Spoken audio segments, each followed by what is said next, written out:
ယားเจ้าလည်းမင်းလည်းမရောက်တာတော့ကြပြီ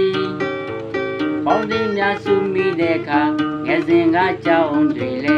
ပြန်ပြီးတွေ့လိုက်ချင်တဲ့မင်းသည်မင်းနာမင်းကြောင့်များမင်းလာရင်ပြောပြောရင်စိတ်ထိခိုက်တယ်မင်း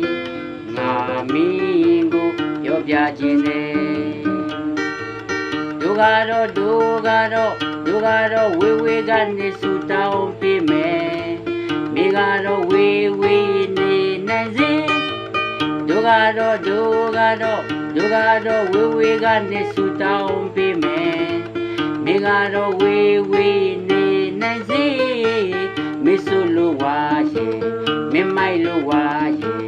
ဘုရားကြောင့်လည်းမင်းလည်းလိုက်လာနော်အချစ်နှုတ်ကလေး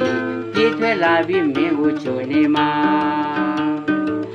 အချစ်နှုတ်ကလေးပြေးထွက်လာပြီးမင်းကိုချိုနေမှာ